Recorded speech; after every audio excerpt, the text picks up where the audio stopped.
makers of Grape Nuts bring you the first in this series of guest stars during the vacation of George Burns and Gracie Allen. Tonight we present Bob Burns with Tony Martin, Ray Noble and his orchestra, and yours truly, John Conte. All right, Ray. 1, 2.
And now, ladies and gentlemen, as my first official act on the Grape Nuts program, I should like to present that celebrated spinner of tall yarns who will lead off our guest star list while George Burns and Gracie Allen are vacationing in New York. I take great pleasure in presenting that one and only comedian, that great star of radio, stage, and screen, that... pardon me, Mr. Conte. I'm Tony Martin. Don't you think I ought to introduce our guest star? After all, you're new to the program. Well, all right, Mr. Martin. You go right ahead. Thanks. Ladies and gentlemen, I am happy to present to you that hillbilly comedian and musician. That's Stokowski of the Bazooka. I say, old boy. Yes, Ray? I know it isn't cricket to pop in on you this way, but I do feel that the pleasure of presenting the distinguished Scottish poet should be mine. After all, I've read all his works. Scotch poet? Ray, who do you think this man is? Well, Robert Burns, of course. Didn't you ever hear of Annie Laurie? Certainly I've heard of Annie Laurie. What's Annie Laurie got to do with this? Oh, nothing. I'm just wondering what she's doing tonight. Well, it looks like there's only one way to get this show started. Ladies and gentlemen, allow me to present... No, allow me. On the contrary, allow me. Well, come on, let's all do it. Okay. Righto. 1, 2, 3. Ladies and gentlemen, presenting the first citizen of Van Buren, Arkansas, Bob Burns.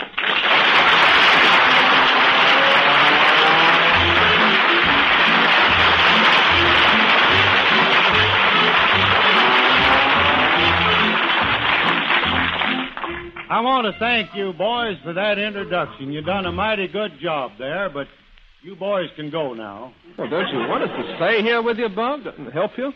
No, boys, this means too much to me to be here tonight, and I don't feel like sharing my glory with three stooges. You know, I want to tell you people that it took me a long time to get here, and I've worked awfully hard to get this far. I started out in the East on a program that advertises yeast, and I worked my way up. I finally got on a program out here that I've been on for a long time now that advertises cheese, crooners, and racehorses. But in my heart, I always dreamed of someday getting on a program that advertises grape nuts. And here I am at last, and I want you people to gaze upon me now in the hour of my triumph. Well, I want to thank you people for that applause. That's just about as much as I dreamed I'd get. Now then, I figured that one reason I wanted to get over here it was because it might give me a chance to talk a little bit. You know, over in the music hall, we have so many of them guest artists over there and opera stars and moving picture actors that they keep interrupting me all the time. And I figured it'd be kind of nice to get over on this program where they ain't got no talent at all. Pardon me, Bob, but I'm Tony Martin. Well, now, I've got some pretty Tony kinfolks myself, but they don't look like you. Well, I know you're not familiar with the way this show is run, but I thought I ought to tell you that I'm supposed to sing a song along about now. Oh, Tony, that's a shame. You know, you're in the wrong end of the business. You ought to be in pictures. Thank you, Mr. Byrne. Well, now, I don't know what in the world these movie scouts are looking for if you ain't the ticket. Boy, I'm telling you, with that nice curly, wavy hair you got there, it sure is pretty. And you got them broad shoulders, and just look at them hips.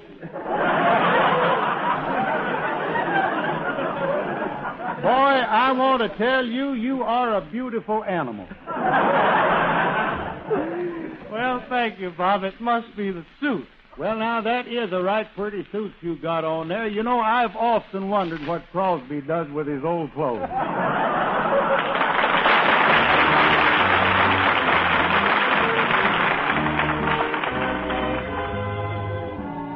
I saw you last night and got that old feeling. When you came in sight, I got that old feeling. The moment that you danced by, I felt a thrill. And when you caught my eye, my heart stood still. Once again I seemed to feel that old yearning, and I knew the spark of love was still burning.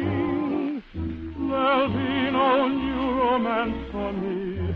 It's foolish to start, for that old feeling is still in my heart. Last night I started out happy. Last night my heart was so gay. Last night I found myself dancing in my favorite cabaret. You were completely forgotten. You were just an affair of the past. Then suddenly something happened to me,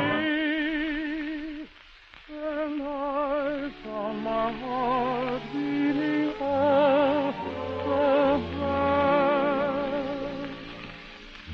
Once again I seem to feel that old feeling, and I knew the spark of love was still burning. There'll never be a new romance for me. It's foolish to start, for that old feeling is still in my heart.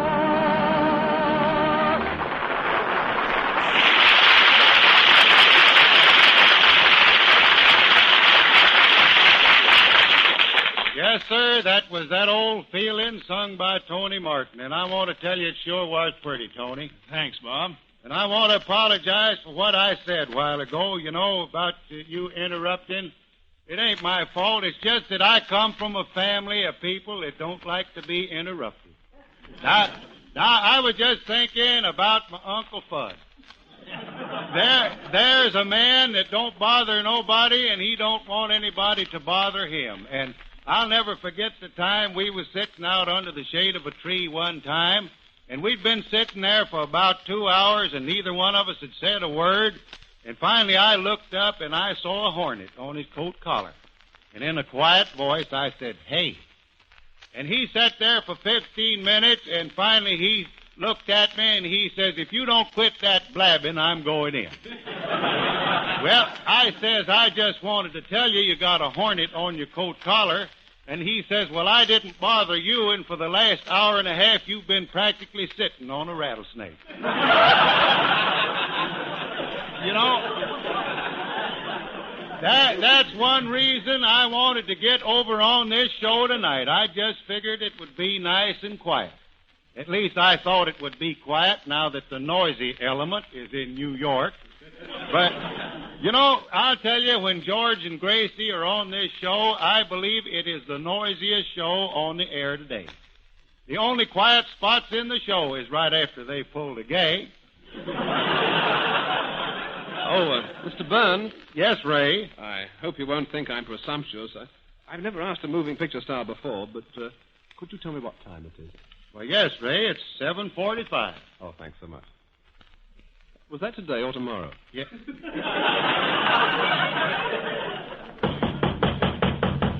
Doggone it, there's somebody knocking on the door. You know, I was kind of in hope we wouldn't get all them raps tonight.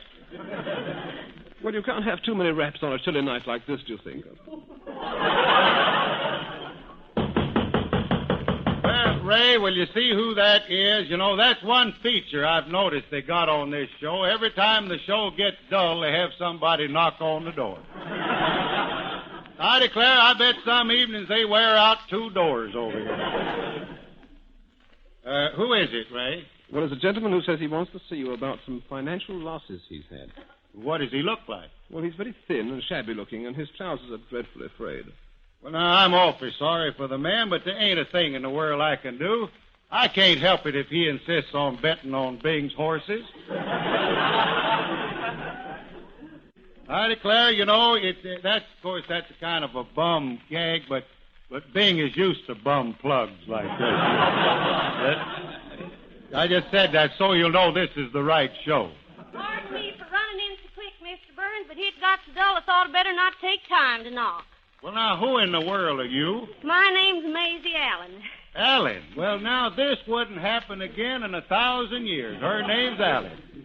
I was just thinking what a good name that would be for a team, Burns and Allen. Well, they've already got a team named Burns and Allen. Yeah, but they'll be gone 4 weeks. Nobody's going to remember them that long.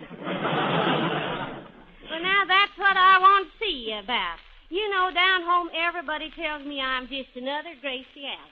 Well, now, come to think of it, you do talk exactly like Gracie does.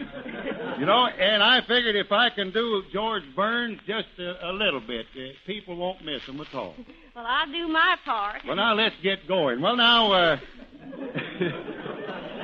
now, Maisie, why did you leave home? Well, I left home on account I got 2 fellers in love with me, and I don't know which one of them to marry. They're just exactly alike, except one has got fallen arches and the other has got fallen hair. Yeah, well, outside of that, they're exactly alike. Yep, except one raises hen eggs and the other raises owl eggs. Well, at least they're in the same business. Yep, except when a hen lays eggs, she's proud of it and she cackles. Well, now tell me about the owls.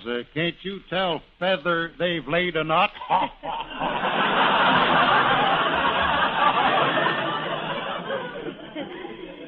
No, they don't make any sound at all. The owls just don't give a hoot.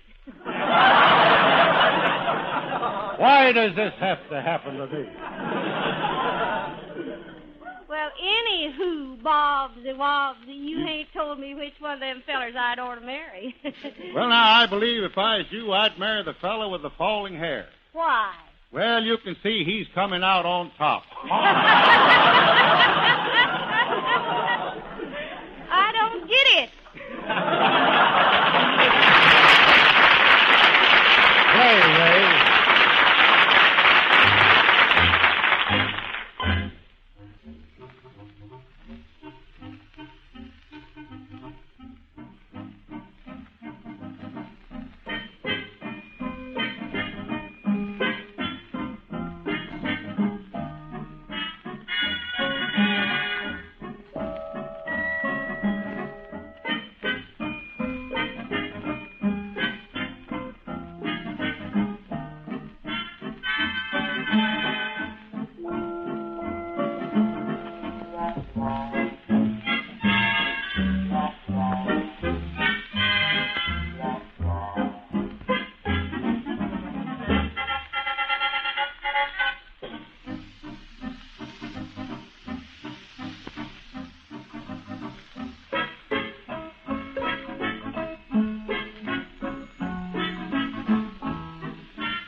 I just can't express myself. I don't know anything in the world I could say about your music that hasn't already been said. You know, I remember one time down home we was listening over the radio and you was playing one of them pieces like that. And when you got through, I turned to Grandpa Snazzy and I says, well, Grandpa, what do you think of it? And he says, boy, I haven't heard anything like that since a carload of empty milk cans ran into a truckload of live ducks. Thanks for the compliment, old man. Oh, he thanks me. Now, I want to tell you that Ray, there is a polite man. There is a gentleman. And I bet he's got noble blood in his face. You know, I've often wondered if that ain't what's the matter with my kinfolks down home, the men folks. They just ain't got no culture. They're always doing and saying things they shouldn't, and that's the only thing in the world that keeps us out of the 400 back there in Van Buren. We got a 400 in Van Buren. That leaves about 127 of us that ain't doing so good. The women folks, they're social climbers, and they'd like to get in society back in Van Buren, but every time they get a little ways up the social ladder, one of the men folks does something uncouth, and down we go again. I'll never forget the time this society lady back there invited my Uncle Uni and my Aunt Boo to her house for a dinner party. And the parlor was all full of people when Uncle Uni and Aunt Boo got there. And this society lady was playing the piano, just running her fingers idly over the keys. And she turned to Uncle Uni when they come in, and she says, would you like to have a sonata before dinner? And he says, well, I had a couple on the way over, but I could stand another one. I don't see why in the world my men folks don't either keep their mouths shut or stay in the background. Now, here it was at that party. The place was full of people. And do you think he took one of them chairs that was sitting around the edge of the parlor? No, sir. He plunked himself down in a chair right in the middle of the parlor. And there he sat, with his trousers pulled up with one red sock and one green one. And one of them society ladies sat there and stared at him through her lorgnettes for a long time at them socks, and she says, my, that's a novel pair of socks you have on, one red one and one green one. And he says, yes, ma'am, and I got another pair at home just like them.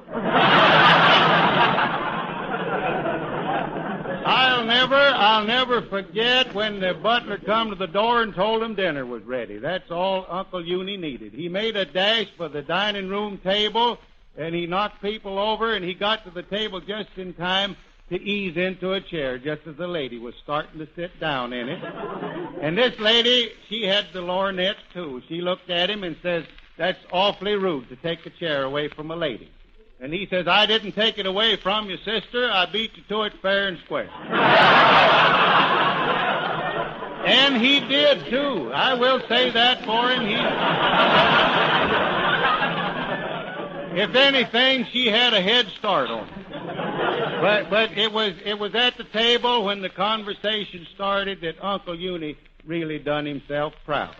The husband of this society lady was talking about his social activities, and he was one of them playboys down there. He belongs to the Hardscrapple Country Club at Fort Smith. And he was telling about his social activities, and he says Sunday, he says, I motored to the golf club, and I golfed till sundown, and then I motored to town, and I dined, and then I danced till daylight. And Uncle Uni says, well, I've been having quite a time myself. He says, Monday, I muled to the cornfield, and he says, I gee-hawed till sundown, then I muled home again, and then I suppered till dark, and I piped till 9, and then I bedsteaded till daylight. And then he says, I breakfasted till it was time to go muling again. Now then, tonight, I'll never forget what my aunt used to tell him. Tell Uncle Uni every time he went to a party and disgraced her like that. I'm going to play a song using almost the exact words. She used to say, Uni, how come you do me like you do? Will you play that, Ray, please?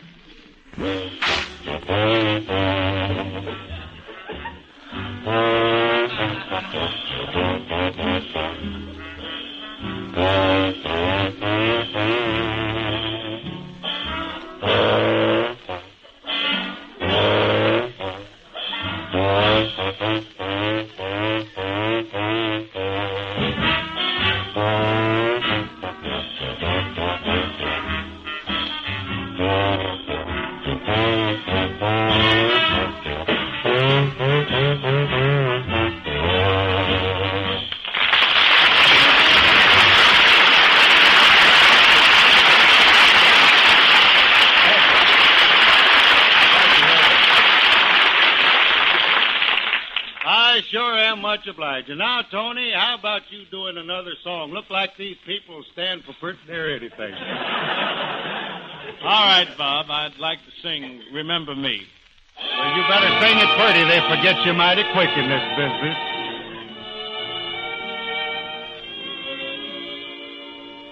Do you remember one September afternoon? I stood with you and listened to a wedding tune. And didn't I go with you on your honeymoon? Remember me. Do you recall a cottage small upon a hill, where every day I had to pay another bill? And if I'm not mistaken, dear, I pay them still. Remember me. I can see that little angel on your knee. Can you see? He kind of sort of looks like me. For I'm the boy whose only joy is loving you, who worries till he hurries home when day is through. And I'm the guy you give your goodnight kisses to. Now, ladies and gentlemen, the number I had the pleasure of introducing in the new Fox picture, Life Begins in College. Why talk about love when there's so much to be done? Words can't reveal the way I feel. They never ring true. Why talk about love when a kiss is so much fun? Why waste our time on words when I'm with you? The wisest men will always recommend that actions speak louder than words. So what's the use? We've no excuse. Let's say no more. Nothing more. Night has just begun. The moon is high above. When there's so much to be done, why should we talk about love?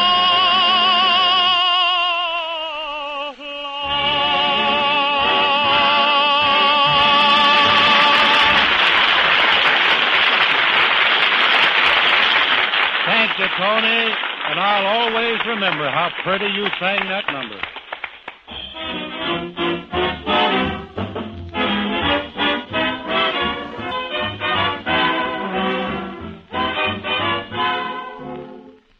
Telegram for Bob Burns. Right here, Sonny. I say, who's it from, Bob? Well, now, ain't this nice? It's from George and Gracie. What do they have to say, Bob? Well, I'll read it to you. It says, congratulations on a great show. You really did yourself proud tonight, and we want you to know that the Grape Nuts program can always use comedians of your ability. I declare you'd think I wrote it myself. They say everyone here in New York says you were never better. Your friend, George and Gracie. Well, what are you waiting for, boy? 320, collect.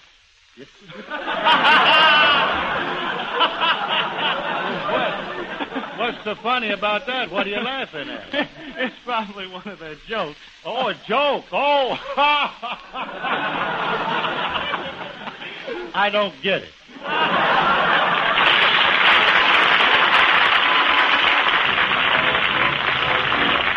Be with us again next week at the same time over these same stations when the makers of Grape Nuts bring you another of the noted stars who are appearing on this program during the vacation of Burns and Allen. Next week, our guest will be that famous comedian of stage, screen, and radio, Phil Baker. Be sure to listen in. This is John Conte saying good night for the makers of Grape Nuts. This is the National Broadcasting Company.